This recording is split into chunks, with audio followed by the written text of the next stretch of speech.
Jungle Events module has 3 different options on how you can advertise and use the events. So you've got this one here that has no icon in the registrations or tickets, and that one is just advertising the event. The member doesn't have to action anything. It's simply just displaying the event on your website with the information needed. This icon here indicates that this event is for registrations, which just means that a member will need to register for the event, which is like an RSVP, and they can say that I'm coming and 3 other people are coming with me. And so that would be a registration for 4. As you can see, some people have registered for this event, and so it's going to keep a count tally here. This icon here indicates that these people have to buy tickets to this event, which does mean that you can accept payments and collect some extra information from a custom form or custom ticket fields in a ticketed event. Your members can buy tickets or register for events either on the website or via the mobile app.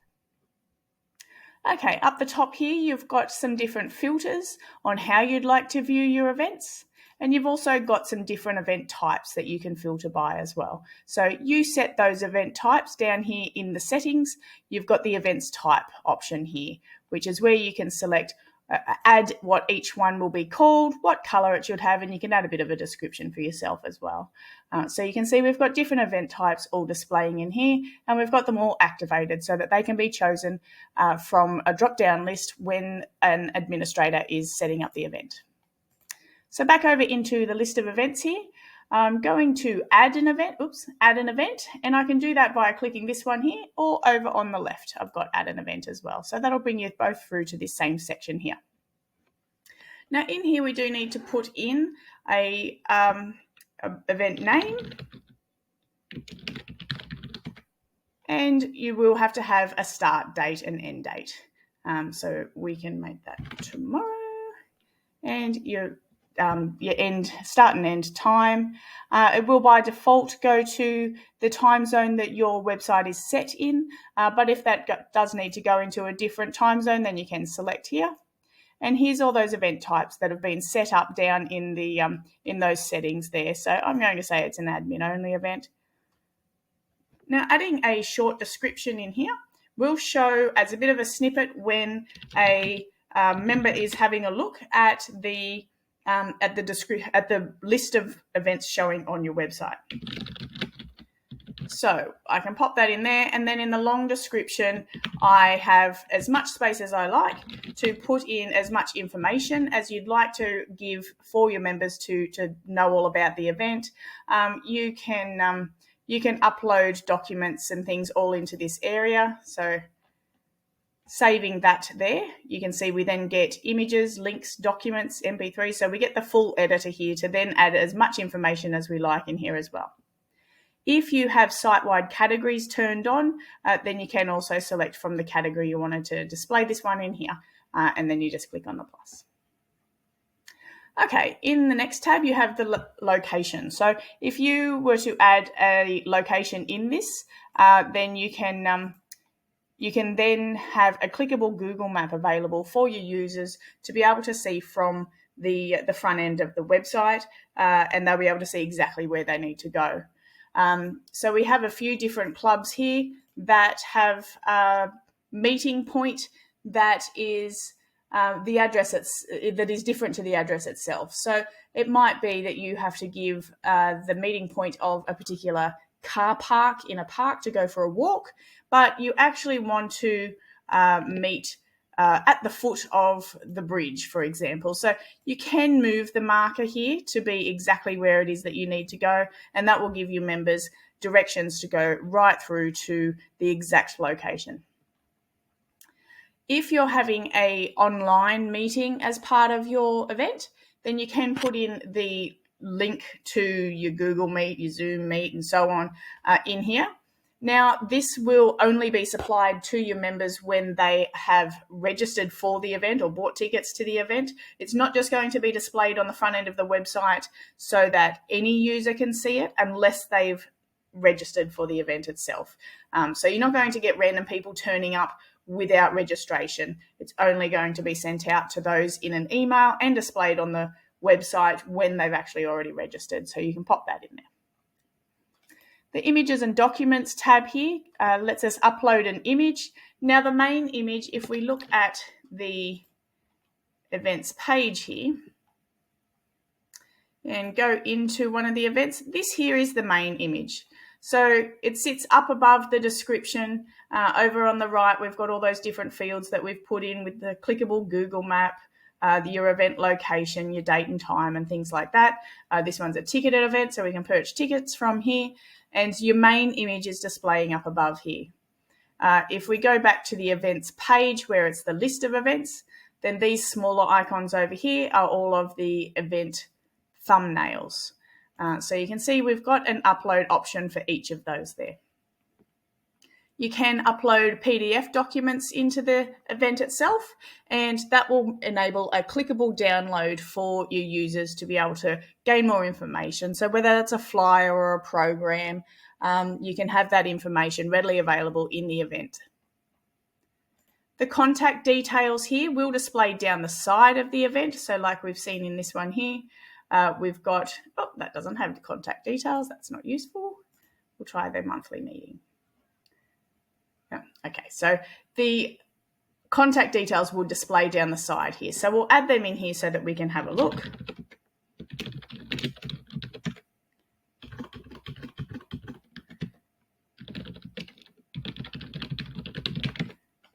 Okay, so if you add an email address into here, this is the email address that's going to be notified whenever a member registers or purchases tickets to this event.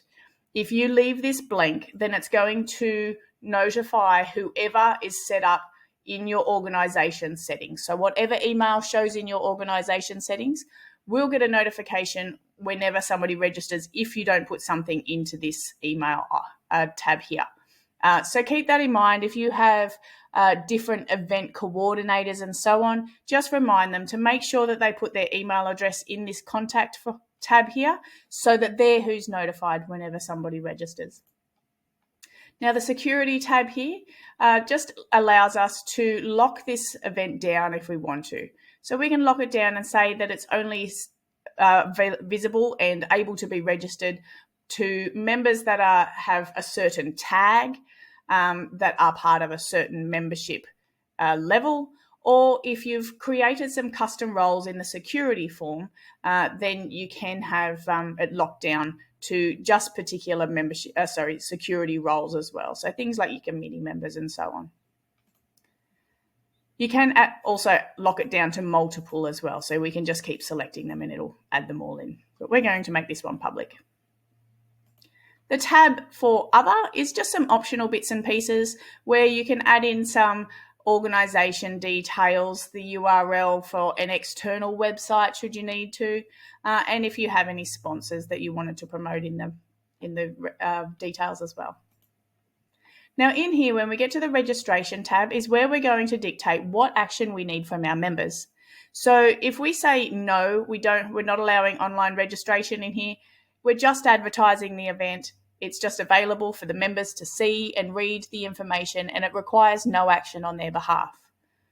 If we tick yes here, but we leave the online payments turned to no, then it's going to allow registrations, which is just like an RSVP where your members can tell you that they're coming and how many people they're bringing with them. So it will just keep a head count for you.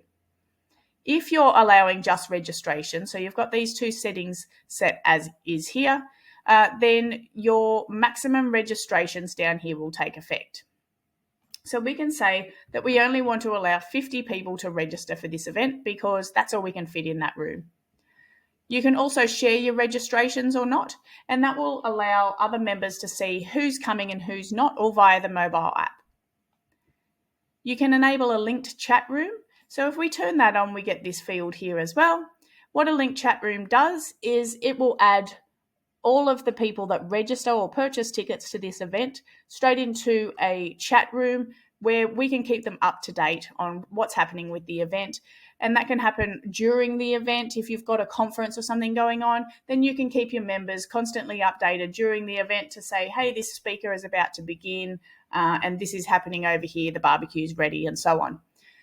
If you don't put anything in the end date here, then it will automatically expire 7 days after the event. So all of those within that chat room will then be removed from the chat room, and the chat room will be deactivated for that event. But you can put your own custom end date in there as well. You've got when your registrations open and close, so your date and time, and also a registration message that will be displayed on the screen after somebody's successfully registered, and also emailed to them in their registration email. So you will dictate whether they should get an email on registration or not.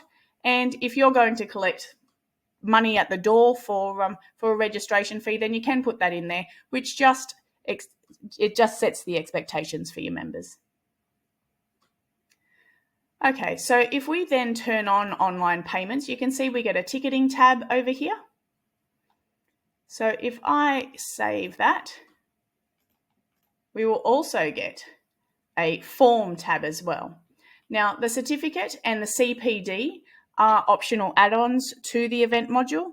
You can generate an event certificate, and you can allocate CPD points or hours for an event as well. So these two are optional add-ons, but you will by default, when you turn on yes for online registrations and yes for online payments, you will have emails, ticketing, and form tabs here as well. So if we skip the emails for the minute, if we go over to ticketing, then we can create what tickets we need to sell for this event. So I'm going to click on add ticket, and I'm going to say that this one will be a single ticket for one adult. So having the description in there will show below the heading of the ticket name, and then we can set the price. You can set the order number of tickets available. So this is just this type of ticket. So we might have 50 of these type of tickets, and then we might have another 50 for a family ticket, for example. Now, this order ticket numbers does override the registration numbers in the previous previous tab. So keep in mind that registration one in the previous tab is only for non-ticketed events. It's only if you're accepting just registrations. You've got your minimum and maximum tickets here. So we can say, well, everyone has to have one of these, but they can only buy 5 per transaction. You can also set discounts per role or tag. So in here, you've got your different tags that you've set up in your membership, all your different membership types, which is the membership levels, and you've also got your custom roles that have been created in the security module. So you can say that people with a Car Club membership should have a 50% discount. And when they're logged in with that membership and it's current, it will apply that discount for you. The ticket fields is designed to collect information per attendee. So when we create fields in here, and you can have up to 10, it will ask these fields or this information for every ticket that you purchase. So if I buy the maximum of 5 tickets, I'm going to have to answer this 5 times so that that information is supplied for every attendee that's coming. So I might want to know their dietary requirements. Oops, I can't spell. Anyway, I'm going to keep on going. And we can supply a drop-down box here that says, we only eat ice cream. So you can have all of your different options in here for your members to select.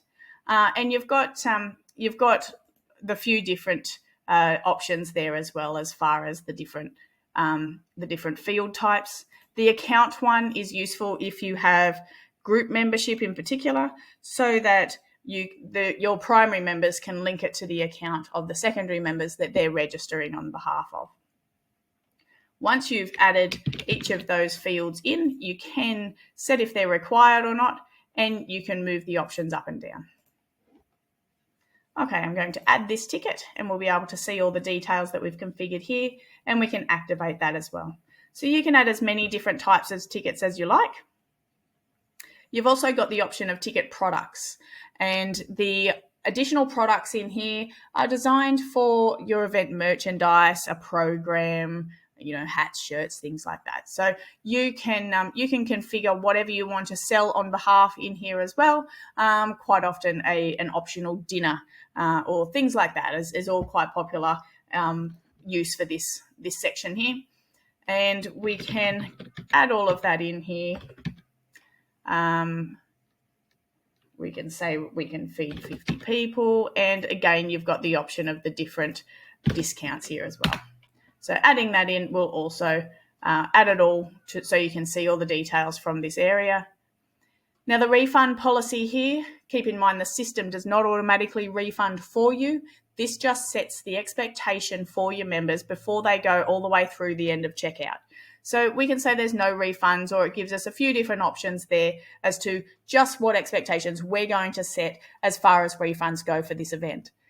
If your members do need to be refunded for any reason, if you cancel the event or anything like that, then you will need to refund them through your Stripe account if you have your own Stripe account, or on your or you can transfer money back to them by collecting their bank details.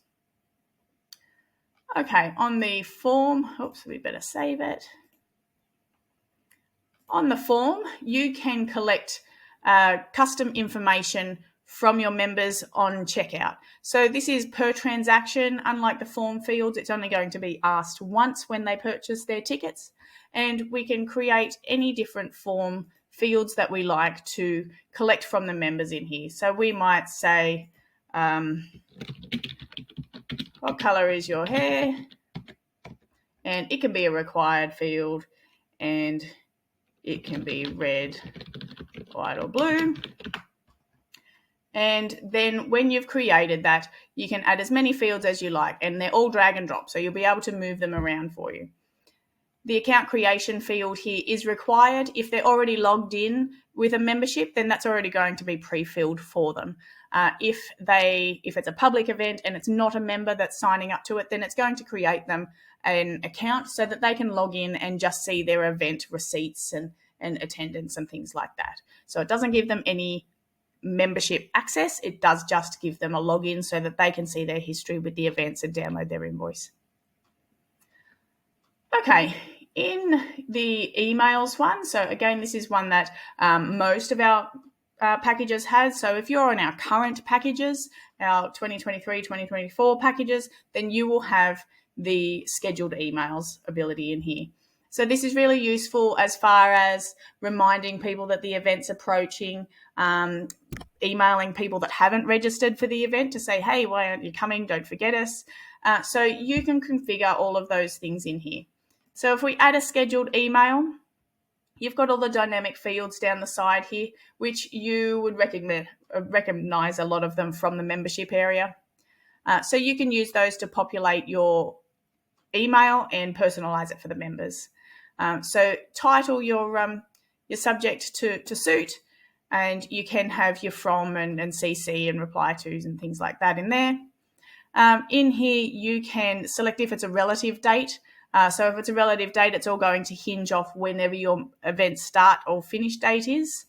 So you've got your before and after, and you've also got a fixed date. So if you want to create a fixed email date for whenever you want to send that, then you can as well.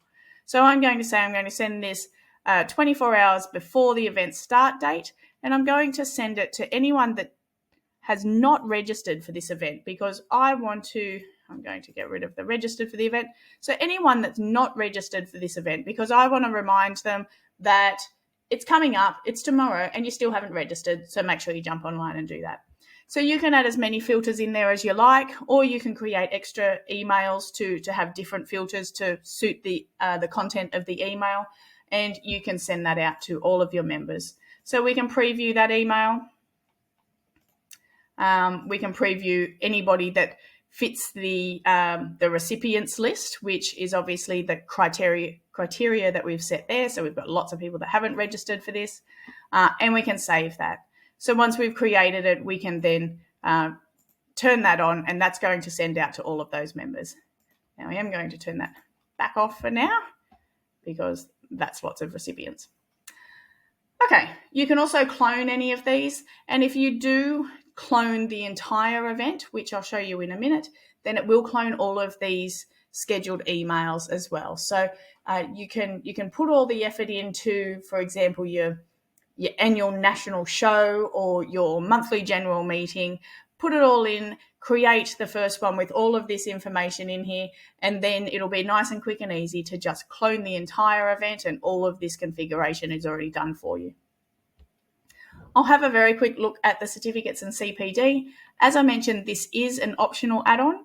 So the event certificate, if we say, yes, we're going to allow the certificates for this event, we can add in a certificate title and a certificate footer, which will show at the top and the bottom of the event certificate. The idea of the certificates is it's going to generate anybody that's marked as attended to having it's going to generate a certificate for each of those to say they attended and this was the date and details and so on. So that is all custom configured to suit your requirements when you opt to add this function to your site. The CPD log is again configurable in its own module, and it's just linked through to the events module. So you will set what type of activity there is, so different categories, and via those categories you will set whether they're hours or credits that are added into here, and how many hours or credits should be allocated to that member whenever they're marked as attended to this event. Okay, so now we have our event all added in here. There it is, event training. It is inactive at this point. We can preview that and see how that's looking. Now, it's not very pretty. I didn't add any images or anything like that, but you can see all our details in here that we've input in.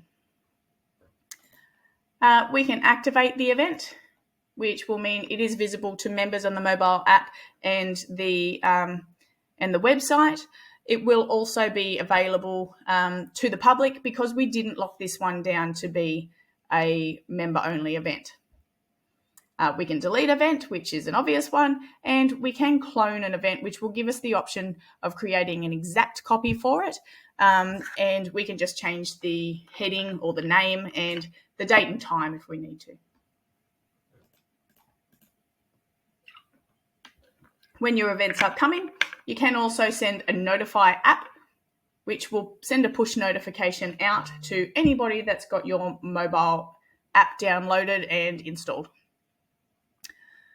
Okay, this icon here indicates that this event has been completed. So it's a past event. And this icon here indicates that we've locked this event down to certain roles. So whether that be members, security roles, or member tags, or a combination. When we click on the list of, click on the icon when we've got members registered or purchased tickets, we can go and see the names and details of all the people that have registered for this event. You can see these people here have been marked as attended. In the dots here, we can resend the email, which was their registration email that thanked them for registering and so on. And we can email all of the people that registered for this event to say thanks for coming or don't forget and so on. So you've got all the dynamic fields again for that one. Okay, in your event reporting, you've got a few different options in here. So we've got the sales report. Now, the sales report is it's filterable like most of them via which event you're going to have a look at. Now, our networking event was the only one with ticketing turned on, so it's the only one that's going to have any sales at all. We haven't sold any tickets to it at this point, so the total ticket sales is 0, but we can view the details in a pop-up, and it can all be exported out as well. The payments report, again, we can have a look at some past ones maybe. See if we've got some data in here.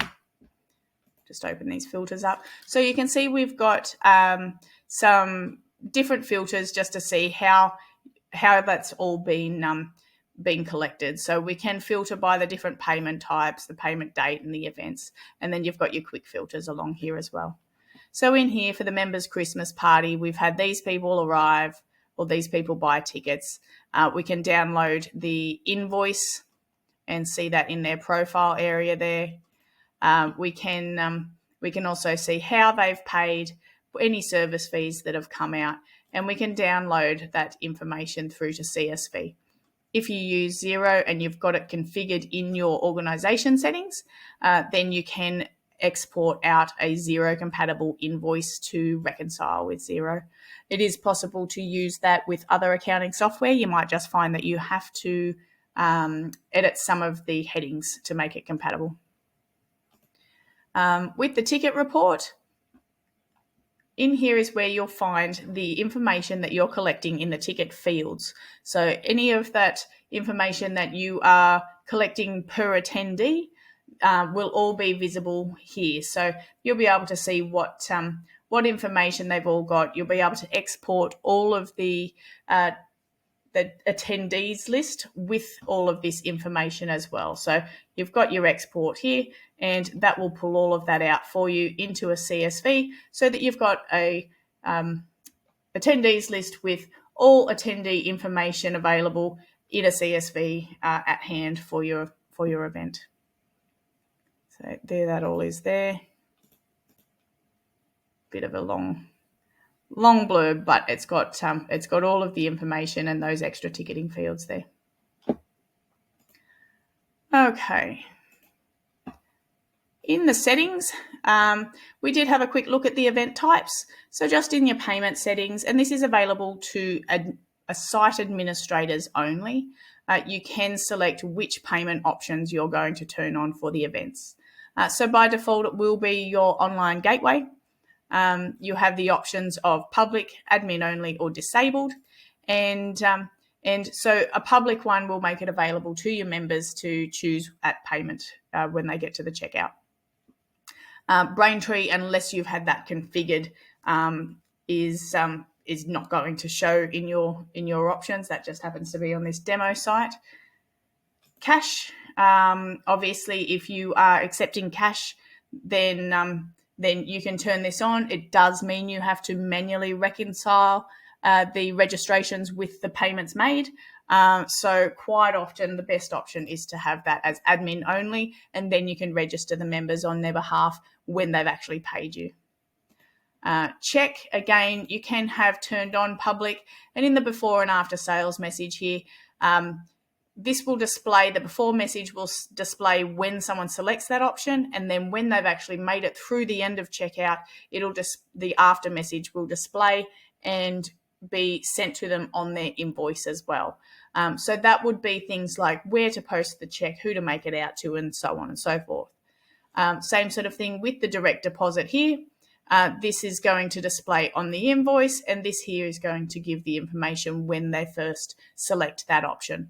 So it does still require that manual reconciliation from an administrator, which does kind of take the automation out of the events.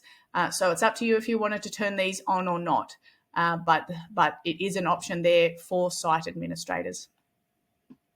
Lastly, up in your events dashboard here is just a reporting area for all of the things that have been going on in your events module.